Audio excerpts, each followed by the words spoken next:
तो ललित, जैसे जब आप बोल रहे हो अपने 3 घंटे मैं दे रहा था डेली, तो आपने क्या 3 घंटे में कोई टाइमलाइन बनाया था कि मैं इतना टाइम इस सब्जेक्ट को दूंगा, या you were on a trot के जिस तरह है बस मुझे करना है?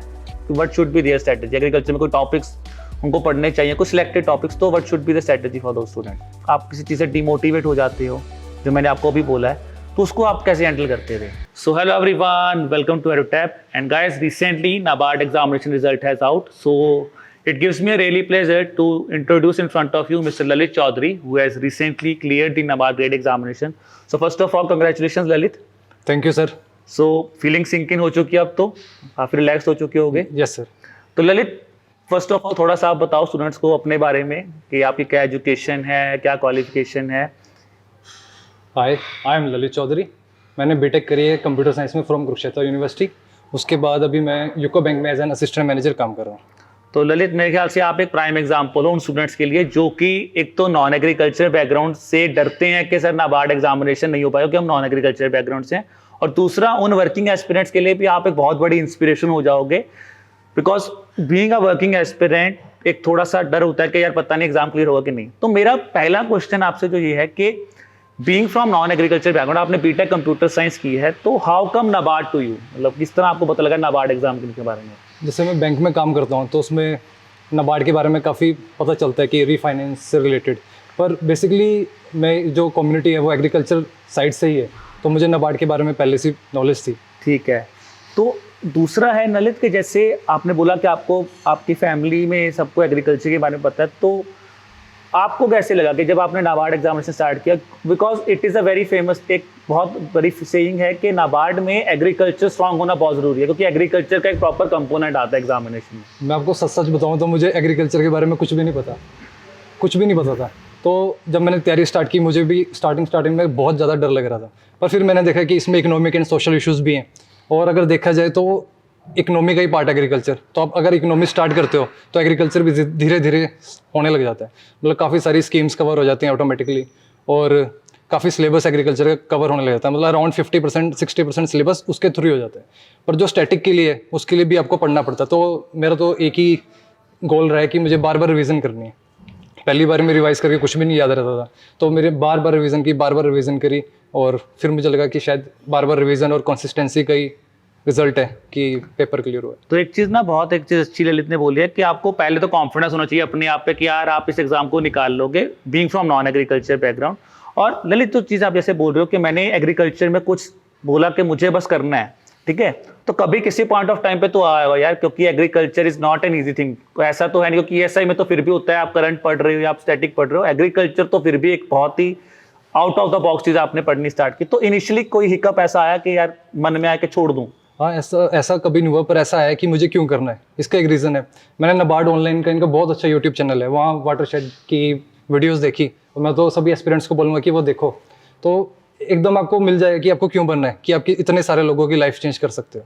तो जब भी ऐसा हुआ तो मेरे पास ये मोटिवेशन थी कि मुझे बनना ही है। दूसरा, मैं अपने आप को इमेजिन कर रहा था कि अगर मुझे इसी जॉब में अगले 30 साल 35 साल काम करना है तो काफ़ी मुश्किल हो जाएगा वर्क लाइफ बैलेंस के लिए। तो फिर जब भी मैं किताब बंद होने लगती थी तो मुझे इससे और ज़्यादा एनर्जी मिलती थी, किताब दोबारा खुल जाती थी। तो ये एक बहुत बड़ा मोटिवेशनल फैक्टर है कि आपको एक फोकस वे से काम करना है। और जैसे अभी आपने जैसे बोला कि मैंने जब वीडियोस देखी और मैं इस चीज़ से मोटिवेट बहुत ज़्यादा हो गया कि मुझे इस ऑर्गेनाइजेशन में इस पर्सपेक्टिव से काम करना है। दूसरा क्वेश्चन मेरा है ललित, जैसे आप वर्किंग एस्पिरेंट हो, आपने जैसे अभी बोला कि मैं नहीं चाहता था कि मैं 30-35 साल इस रोल में तो मैं नहीं काम करना रहा था, मुझे वो चीज़ नहीं दिख रही थी। तो जब आपने ये चीज़ स्टार्ट की, एक तो बिल्कुल ऐसा एग्ज़ाम जो आपके लिए काफ़ी चीज़ें उसमें नहीं हैं, ठीक है, दूसरा आप वर्किंग हो, तो आपको कौन सी ऐसी चीज़ था इनिशियली, कौन सी ऐसी चीज़ है जिस पे आपको लगता था एज अ वर्किंग एस्पिरेंट जो मुश्किल बन रही थी आपके लिए इनिशियल डेज में? जैसे मैं काम कर रहा था तो पढ़ाई से बिल्कुल लिंक खत्म हो चुका था जी। तो पहले दिन किताब उठाई, 10 मिनट से ज़्यादा किताब खुल नहीं पाई, पर मुझे पता इतना तो कुछ होगा नहीं, अगर मैं अपने लिए नहीं पढ़ूंगा तो कोई दूसरा तो पढ़ेगा नहीं, तो मुझे खुद ही पढ़ना था। तो मैंने 10-15 मिनट थोड़ा घूमा फिरा, फिर दोबारा किताब खोल ली। तो शुरू में पढ़ना ही सबसे मुश्किल लगा, पर धीरे धीरे हैबिट होती गई। अगर आप रोज़ पढ़ने लगोगे तो अगर जब आपका सिलेबस कवर होने लग जाएगा तो आपको लगेगा कि हाँ थोड़ा और कर लेता हूँ। तो मेरे अकॉर्डिंग कंसिस्टेंसी सबसे इंपॉर्टेंट है, कि चाहे मन कर रहा है चाहे नहीं कर रहा, कि पढ़ना है तो पढ़ना है।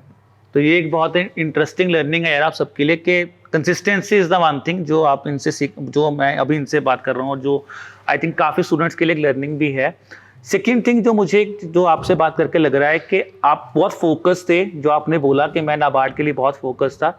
अदर थिंग इज कि आपको जब आप कह रहे हो कि मैं 10 मिनट पढ़ता रहा तो मुझे लगा मैं बुक छोड़ दूँ, ये बहुत बच्चों के साथ होता है कि इनिशियल डेज होते हैं, हम पढ़ रहे होते हैं, हमें लगता है कि हम छोड़ दें इस बुक को। तो उस चीज़ को ओवरकम करना, जैसे आपने बोला मैं 15 मिनट गया, मैंने फिर पढ़ लिया, पर फिर भी एक होता है ना कि मैंने पढ़ा है, अभी स्टार्ट किया और पता नहीं याद होगा कि नहीं होगा। तो ये चीज़ को आपने कैसे ओवरकम किया? बस इसी चीज़ को कि जब आपको रिजल्ट दिखने लगता है कि आपको चीज़ें याद आने लगती है, तो आप धीरे धीरे बाद थोड़े टाइम बाद आपको मज़ा भी आने लग जाएगा। जैसे मुझे अच्छा लगने लग गया थोड़े टाइम बाद पढ़ना, कि हाँ भी अगर मुझे 3 घंटे पढ़ना है तो उसके बाद मैं अपने आप को रिवार्ड देता था कि मूवी देखी, टीवी सीरीज़ देखी, कि मैं अपने आप को ऐसे शो करता था कि अगर हाँ मैं 3 घंटे पढ़ता हूँ तो मैं अपने आप को कुछ प्राइज़ दूंगा, कहीं घूमने जाऊँगा, कहीं बाहर जाऊँगा। तो ऐसे ऐसे करके मैंने अपने आप को मोटिवेट किया। हाँ, पर कुछ 1 महीने बाद फिर आदत हो गई, फिर मुझे लगा कि यही मुझे बनना ही है, यही मेरा रिवार्ड होगा। तो ये एक बड़ी इंटरेस्टिंग चीज़ आपने बोला कि एक मोटिवेटिंग फैक्टर जरूर होना चाहिए अपने मन में कि जब भी आप कुछ पढ़ते हो।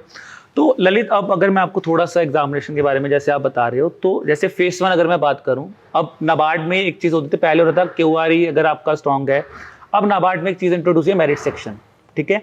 और मेरिट सेक्शन में there is a specific thing जहाँ पे जीए, ईएसआई, एआरडी 3 ही टॉपिक्स हैं जिसमें से आपको एग्जाम क्लियर करना है। और उसमें से भी जैसे आपने बोला कि एआरडी जब मैंने स्टार्ट किया तो कुछ ऐसी चीज़ जो आपकी फर्स्ट साइज ऑफ मोटिवेशन थी कि आपने पीवाईक्यूज देखे या आपको लगा कि आपने कुछ वीडियोस देखी जिससे आपको एनालाइसिस हुआ कि यार ये चीज़ पे फोकस करूंगा और इतना मंथ पढ़ूंगा तो मेरा I can clear this examination.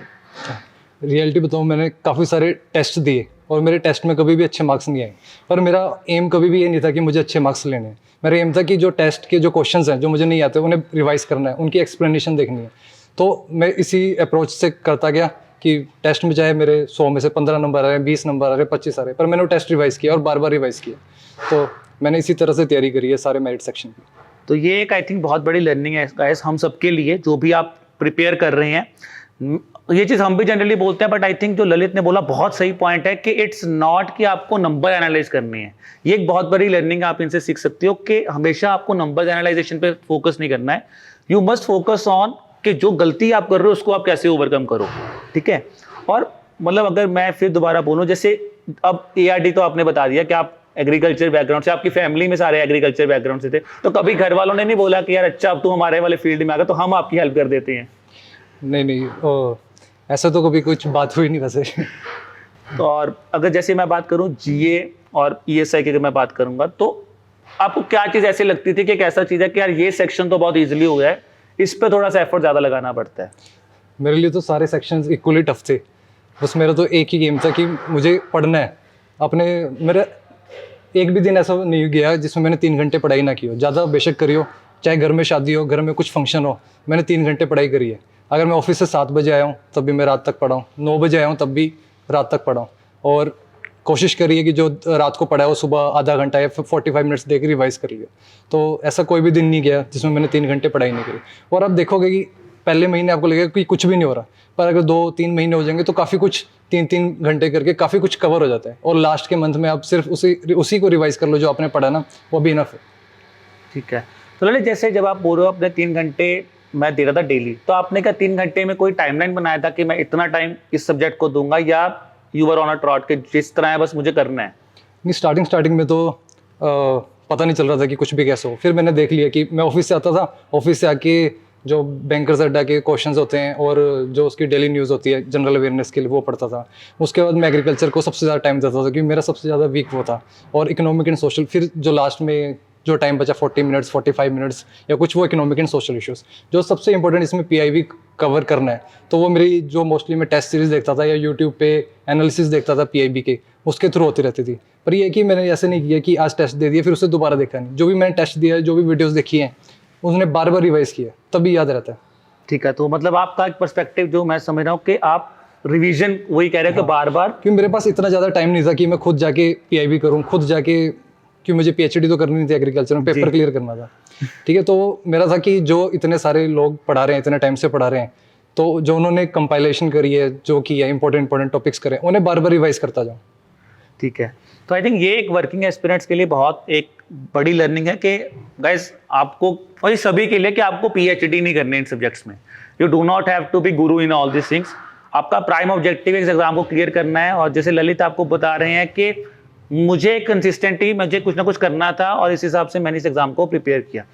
मैं ललित नेक्स्ट पॉइंट इज कि जैसे अब नाबार्ड में दो चीज़ें आई हैं। एक तो जैसे आपने बोला मुझे एग्रीकल्चर शुरू में बहुत डिफिकल्ट लगता था, उसने आपने बच्चों को गाइड भी है कि इस तरह वो एग्रीकल्चर कर सकते हैं।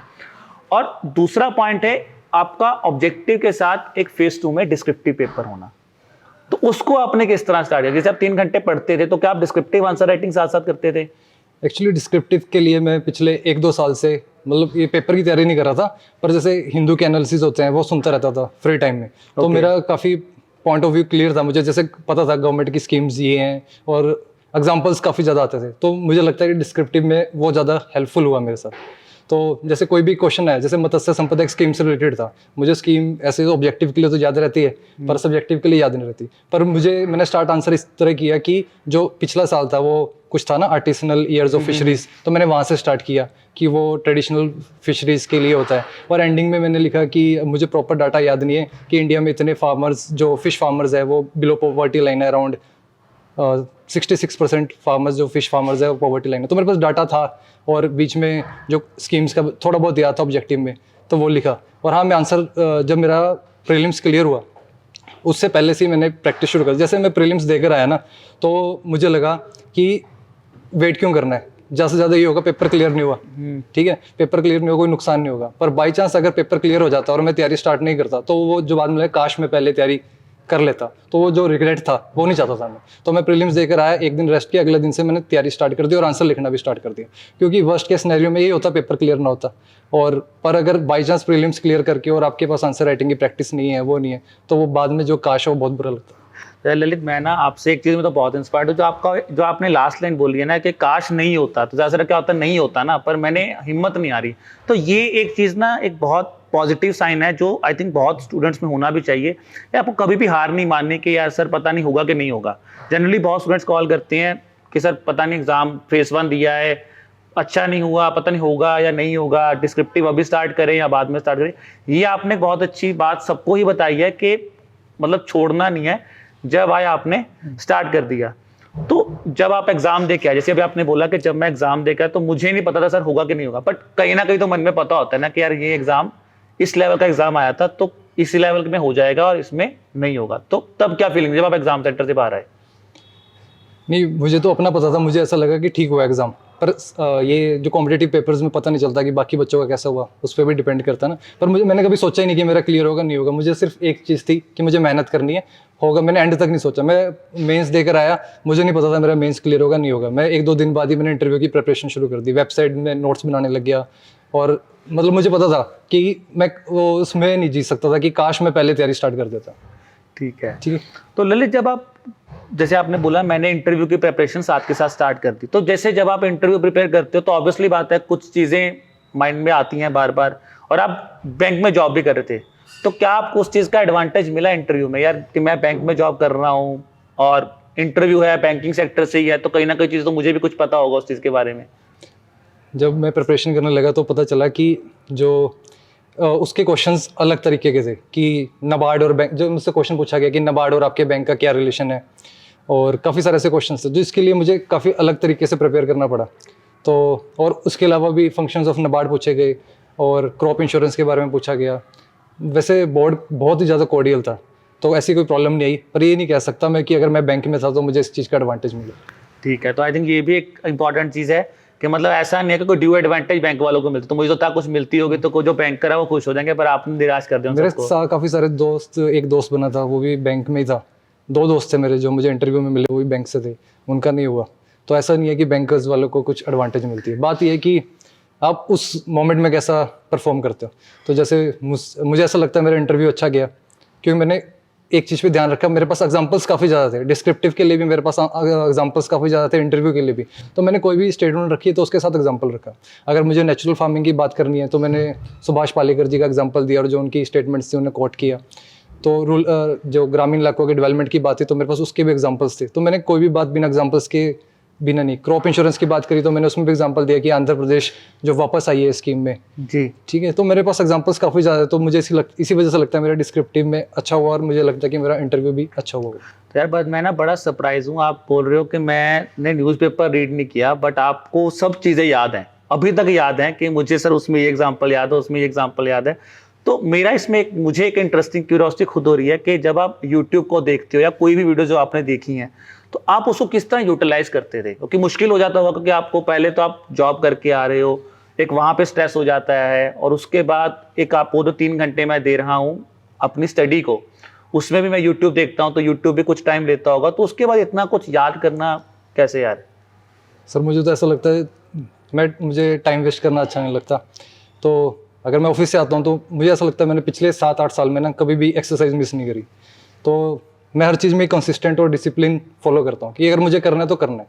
अगर मैं पिछले 8 साल से मैंने कोल्ड ड्रिंक भी नहीं ली, ना फास्ट फूड लिया है, तो कुछ भी नहीं लिया, तो मैंने एक चीज़ पे एम बनाया और मुझे लगा कि करना है, चाहे कुछ भी हो जाए और अपनी तरफ से बेस्ट देना है, बाकी तो चलो भगवान के हाथ में होता है, रिजल्ट तो कुछ भी। मुझे पता है कि मुझसे काफ़ी ज़्यादा इंटेलिजेंट बच्चे होंगे और मुझसे ज़्यादा मेहनत करने वाले होंगे जिनका नहीं हुआ होगा, वो शायद इसी वजह से नहीं हुआ होगा क्योंकि उनकी थोड़ी स्ट्रैटेजी में प्रॉब्लम हुई होगी। और मैंने काफ़ी क्लियर रखा कि लोगों के एक्सपीरियंस से फ़ायदा उठाना। एक तो होता है बंदा कि खुद गलती करे, खुद बार बार सीखे, तो मैंने लोगों की गलतियाँ देखी और जो मेंटर्स ने कहा वो बिल्कुल उसे एग्जैक्ट फॉलो किया और रिजल्ट अच्छा है। तो ये तो बहुत अच्छी बात है जो आपने डिसिप्लिन की बात की। तो ललित, जैसे आप अभी बोल रहे थे कि आपने काफ़ी चीज़ें यूट्यूब से ग्रास्प की फॉर द एग्जामिनेशन, और मैं अभी आपको बोल रहा था कि यूट्यूब एक सोर्स था और उसके बाद आपको बाकी चीज़ें भी प्रिपेयर करनी थी, बट यूट्यूब में आपको कौन सी चीज़ें हेल्प करेगी एग्जामिनेशन में? जैसे अभी मैं एग्जांपल के साथ बताऊँ, मुझे एग्जांपल देना अच्छा लगता है। एक क्वेश्चन आया था हमारे डिस्क्रिप्टिव में NRLM, ठीक है, और मैंने थोड़े दिन पहले वीडियो देखी थी एडुटैप पे, एक मैम है, तो NRLM की काफ़ी अच्छी वीडियो थी, तो मैं देख के गया और मुझे पेपर में वो क्वेश्चन अच्छा उस वजह से अटैम्प्ट हो गया कि काफ़ी अच्छे पॉइंट्स मिल गए थे और मुझे टचवुड याद भी थे। तो थैंक यू इतनी अच्छी अच्छी वीडियोस बनाने के लिए। थैंक्स अ लॉट यार, और आई थिंक आपकी बात सुन के दीक्षा मैम तो बहुत खुश हो जाएंगे जो वीडियोस बनाते हैं गवर्नमेंट स्कीम्स की। और कोई चीज़ आपको लगी हो जिसमें आपको हेल्प किया हो हमने या किसी और चीज़ ने? जैसे आपकी वीडियोस भी मैंने PIB में देखी जिसमें पहले 5 क्वेश्चन ऑब्जेक्टिव होते थे और 5 क्वेश्चन सब्जेक्टिव होते थे, तो उन क्वेश्चंस को कवर करके सिर्फ वो क्वेश्चंस कवर नहीं होते थे, उनके अलावा भी काफ़ी ज़्यादा पार्ट्स कवर हो जाते थे, तो सबसे अच्छी बात थी। मेरा एम ही यही था कि मुझे ज़्यादा से ज़्यादा क्वेश्चन करने, क्योंकि अब एक आंसर सॉल्व कर रहे हो, एक क्वेश्चन वो तो एक स्टेटमेंट है, पर उसके पीछे की स्टोरी भी जब बंदे को पता चलती है, किसी को भी पता चलती है, तो प्रिपरेशन में बहुत ज़्यादा प्लस पॉइंट मिलते हैं और वो डिस्क्रिप्टिव में भी आपका हेल्प करते हैं, ऑब्जेक्टिव में भी आपका हेल्प करते हैं। So thanks a lot for your appreciating word Lalit, और फिर हम तो यही चाहेंगे कि आप इस चीज़ को आगे भी ग्रो करो। अगर जैसे अभी आपने चीज़ें बोली, जैसे आप बहुत डिसिप्लिन्ड हो, पर कई बार तो फिर भी होता है कि आप बहुत डिसिप्लिन होने के बावजूद भी कोई ना कोई ऑफ डे आता है, ठीक है? तो जब आपके कोई ऑफ डे आता था यार, मुझे थोड़ा सा क्यूरियोसिटी है कि क्योंकि मैं ये जानना चाहता हूँ कि ऑफ डे में आप क्या करते थे, मतलब कोई ऑफ डे आया, कुछ आया, या किस दिन मूड ऑफ, अगर टेस्ट अच्छा नहीं हुआ, आप बोल रहे हो कि फिर भी मन में आता है कि यार अच्छा नहीं हुआ तो बुरा तो लगता है, तो फिर उसका क्या करते थे, आपका क्या स्ट्रेस बस्टर था आपको उस टाइम पे? मेरा तो सिंपल था, मैं हर सैटरडे टेस्ट देता था। सैटरडे रात को 9 बजे टेस्ट देता था, जो 2 घंटे टेस्ट दिया या कुछ दिया, ठीक है। उसके बाद टेस्ट रिवाइज सैटरडे को नहीं करता, संडे को करता था। उसके बाद मैं मूवीज़ काफ़ी ज़्यादा देखता हूँ, तो मूवी देखता था अच्छी सी और इन्जॉय करता, टेस्ट भूल जाता था कि अब मेरा अपना टाइम है, तो रात को 2-3 बजे तक मूवीज़ देखी, टीवी सीरीज़ देखी, पर संडे को फिर दोबारा पढ़ाई करने लग गया। तो मैं कभी बोर नहीं हुआ, मुझे पता था पूरे हफ्ता पढ़ता था और सैटरडे को टेस्ट देता था रात को, जितनी पढ़ाई हुई उस हिसाब से टेस्ट, और सबसे इंपॉर्टेंट थी टेस्ट की रिवीजन। मैं अभी बोल रहा हूँ कि अगर आप बार बार रिवाइज करते रहोगे, क्योंकि अगर सिर्फ 40 क्वेश्चन आएंगे GA के, नहीं 20 क्वेश्चन GA के आएंगे, 40 इकोनॉमिक एंड सोशल इश्यूज़ के आएंगे और 40 एग्रीकल्चर के आएंगे, तो ये नहीं है कि बहुत सारी चीज़ें आ जाएंगी, बहुत सिलेक्टेड क्वेश्चन ही आएंगे। तो मेरा मोटिव था कि जो टेस्ट सीरीज में जितने मोस्टली सारे इंपॉर्टेंट क्वेश्चन ही होते हैं उन्हें बार बार रिवाइज करना, और तो मैं इसी प्रोसेस को फॉलो करता रहा और मैं काफ़ी होपफुल हूँ कि मेरे इंटरव्यू और डिस्क्रिप्टिव में मार्क्स भी काफ़ी अच्छे होंगे, और ऑब्जेक्टिव में भी मैं आंसर कीज चेक कर रहा था, तो मेरे 31-32 बन रहे थे। काफी अच्छा स्कोर आपका, अगर ESI में 30 में 32 बन रहा तो बहुत नहीं, अच्छा। जो मेंस का है 50 में अच्छा, तो ऑब्जेक्टिव पेपर ऑब्जेक्टिव में 31 के अराउंड 31.5 क्वेश्चंस ठीक थे। जैसे चलो अभी अगर थोड़ा सा एग्जाम स्ट्रेटेजी के बारे में बात है, जैसे आपने एग्रीकल्चर के बारे में बताया, तो कुछ कोई जो बच्चे नॉन एग्रीकल्चर बैकग्राउंड से, कोई आपका फीडबैक उनके लिए कि what should be there strategy, agriculture में कोई टॉपिक्स उनको पढ़ने चाहिए, कुछ सिलेक्टेड टॉपिक्स, तो what should be the strategy for those student?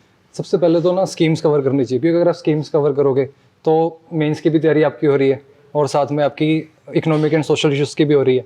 और उसके बाद जब आपकी तैयारी होने लगती है ना, तो आपको पता चल जाता है कि हाँ मैं पेपर क्लियर कर सकता हूँ। जब आपको ऐसी फीलिंग आने लग जाए कि हाँ मैं पेपर क्लियर कर सकता हूँ, तो आप और मेहनत करोगे, और जब मेहनत करने लग जाओगे फिर तो कोई पेपर मुश्किल नहीं। बस एक अपने आप को मन बनाना होता है कि हाँ मुझे करना ही है। जैसे स्कीम्स होगी ललित, बट इसके अलावा एक स्पेसिफिक सेक्शन है एग्रीकल्चर, मैं दोबारा उसी चीज़ पे आ रहा हूँ, बट एक एग्रीकल्चर स्पेसिफिक सेक्शन है विच when I talk about the examination, और फेस 1 में तो एक बहुत इंपॉर्टेंट पार्ट है क्योंकि उसमें करंट कम आता है। तो वहाँ पे क्या स्ट्रेटेजी स्टूडेंट्स फॉलो कर सकते हैं who are just like you? आपने कुछ तो फॉलो किया होगा, तो वो क्या कर सकते हैं? मैंने जैसे इंस्टीट्यूट्स के कंपाइल्ड नोट्स होते हैं उन्हें किया कि मुझे ये था कि कोई भी एक चैप्टर है उसे एक हफ्ते में ख़त्म करना है। बहुत सारे तो चैप्टर भी नहीं है उसमें, एक हफ्ते में एक चैप्टर ख़त्म किया, उसका टेस्ट दिया, ठीक है, टेस्ट को बार बार रिवाइज किया, अगले हफ्ते अगला चैप्टर किया, पूरे हफ्ते मुझे सिर्फ वो चैप्टर करना था। जैसे अगर मुझे इस हफ्ते एनिमल हस्बेंड्री करनी है तो मैं पूरी कोशिश करता था कि एनिमल हस्बेंड्री करो, तो 3 घंटे में पढ़ता था, वीकेंड में मैं अराउंड 6-7 घंटे भी पढ़ लेता था। तो ये नहीं है कि 3 घंटे में काम नहीं बन रहा तो ज़्यादा भी पढ़ना पड़ता है कभी कभी, तो एनिमल हस्बेंड्री के टाइम पे ज़्यादा पढ़ना पड़ा। तो पेपर देख के मुझे लगा कि जैसे हम बोल देते हैं कि ये टॉपिक बहुत इंपॉर्टेंट, ये तो टॉपिक बहुत इंपॉर्टेंट है, तो हमारे उसमें तो कई क्वेश्चंस ऐसे भी आ गए थे कि इसका साइंटिफिक नेम क्या है, तो जितना मर्जी पढ़ लो तो किसी को इतना याद ही नहीं रहेगा कि साइंटिफिक नेम क्या है। मेंस में भी आया, प्री में भी आया, ठीक है। तो पर ये है कि जितना पढ़ रहे हो उसे बार बार रिवाइज करो, जो आपके पास नोट्स हैं, ठीक है, उन्हें बार बार रिवाइज करो। हफ्ते का टाइम लो कि मुझे ये 40 पेज, 50 पेजेस, 60 100 पेजेस हफ्ते में खत्म करने हैं। और सबसे इंपॉर्टेंट उसका टेस्ट दो, क्योंकि जब तक आप टेस्ट नहीं दोगे तब तक आपको पता नहीं चलेगा आप कहाँ स्टैंड कर रहे हो। टेस्ट के क्वेश्चंस देख के आपको पता चलता है कि अब ये क्वेश्चन भी पूछा जा सकता है आपसे, और उसे बार बार रिवाइज करो। अगर आप एक क्वेश्चन सॉल्व कर रहे हो ना और उसकी एक्सप्लेनेशन साथ में अच्छे से कर रहे हो, जो हाफ पेज की होती है या 10 लाइनों की होती है, तो आपके काफ़ी चीज़ें और ज़्यादा तैयार हो जाती है। और मुझे ऐसा लगता है कि अगर बंदा प्रीलिम्स की तैयारी अच्छे से कर लेना तो उसका 80-90% तो मेंस का भी काम खत्म हो जाता है, क्योंकि सिलेबस तो सेम ही है। और वो आपकी अगर चीज़ें याद रहती है वो डिस्क्रिप्टिव में भी हेल्प करती है, और इंटरव्यू में भी वो चीज़ें हेल्प करती हैं, और ऑब्जेक्टिव में तो करती हैं। बिल्कुल। और दूसरी चीज़, जैसे आप वर्किंग हो, आपने एक टाइम शेड्यूल बनाया, बट कुछ स्टूडेंट्स का एक इशू होता है कि सर, जैसे आपने बोला कि मैं सैटरडे संडे को मैं मूवी बफ था और मैं ये चीज़ें करता था, बट फिर भी कई बार चीज़ें ऐसी हो जाती हैं कि आप किसी चीज़ से डिमोटिवेट हो जाते हो, जो मैंने आपको अभी बोला है, तो उसको आप कैसे हैंडल करते थे? सर टचवुड, अभी तक तो मैं कभी लाइफ में बहुत ज़्यादा ग्रेटफुल हूँ, सब कुछ चीज़ों के लिए मैं बहुत ज़्यादा ग्रेटफुल हूँ कि भगवान ने इतना भी दिया तो काफ़ी कुछ है। तो मैं कभी डिमोटिवेट नहीं हुआ। मुझे पता था अगर मेरा पेपर नहीं क्लियर होता मैं दोबारा ट्राई करता, जब तक अटैम्प्ट थे मैं दोबारा ट्राई करता, क्योंकि मुझे ये चीज़ करनी है तो मैं करूँगा ही, ठीक है। बस ये चीज़ करता, अगर मैं सेम तरीके से करता तो मैं अगली बार कुछ डिफरेंट अप्रोच लगाता, क्योंकि अगर तरीके से सक्सेस नहीं मिली। हाँ, अगर सेम तरीके से बार बार करता तो कभी भी क्लियर नहीं होता, तो थोड़ा मॉडिफिकेशन करता रहना चाहिए। तैयारी करते हुए भी आप जैसे सोच रहे हो कि मैं इस तरह से तैयारी करूँ, वैसे कभी नहीं होगा। आपको बार बार चेंज करता रहना पड़ेगा टाइम के अकॉर्डिंग, सिचुएशन के अकॉर्डिंग। कि जैसे मैं भी कह रहा हूँ 3 घंटे, हो सकता है एग्जाम अगर 2 हफ्ते रह गए तो आपको 10 घंटे भी निकालने पड़े, ऑफिस से छुट्टी भी लेनी पड़े। तो टाइम के अकॉर्डिंग अपने आप को खुद अडेप्ट करना पड़ेगा। वो बंदा जब स्टार्ट कर देता है एक बार तो उसे पता चल जाता है कि हाँ मुझे ऐसे करके रिजल्ट अच्छा मिलेगा। तो ललित, कोई लास्ट टिप आप स्टूडेंट्स को देना चाहते हो जो प्रिपेयर कर रहे हैं नाबार्ड एग्जामिनेशन के लिए? मेरे अकॉर्डिंग तो सबसे इंपॉर्टेंट है डिसिप्लिन और कंसिस्टेंसी। बाकी आप अपने मेंटर्स की बात सुनो, उनका इतने साल का एक्सपीरियंस होता है, उन्हें पता है कि एग्जाम्स कैसे आना है, तो आप उनके थ्रू एग्ज़ाम को अच्छी तरह से जज कर सकते हो। और बजाय अपने कि आप गलती करके सीखो, तो उनके एक्सपीरियंस से आप अच्छा परफॉर्म करोगे। बस यही है कि कंसिस्टेंसी सबसे इंपॉर्टेंट है। सो गाइज, ये थे ललित, जिन्होंने आपको पूरी स्ट्रेटेजी बताई कि किस तरह उन्होंने अपने एक्सपीरियंस से with this consistency and revision that he has cleared the examination. So this was all from our side, ठीक है। सो आई होप आपको काफ़ी चीज़ें सीखने को मिली होंगी, जो चीज़ें इन्होंने इम्प्लीमेंट की हैं। अगर आप नॉन वर्किंग एस्पिरेंट्स हैं तो आप किस चीज़ को फॉलो कर सकते हो, अगर आप वर्किंग एस्पिरेंट्स हैं तो सबसे इंपॉर्टेंट चीज़ है कि क्या चीज़ें आपको अपने माइंड में रखनी है जब भी आप इस एग्जामिनेशन की प्रिपरेशन करते हो। So thank you Lalit for giving us your precious time. Thank you ठीक है, and we wish you a lot. और कोई अगला फ्यूचर प्लान नाबार्ड के बाद, कि अभी तक आप नाबार्ड भी? अभी तो मैं बहुत खुश हूँ, नाबार्ड पेपर क्लियर हो गया। सो अगेन यार, wish you all for your future life. ठीक है, थैंक यू सर।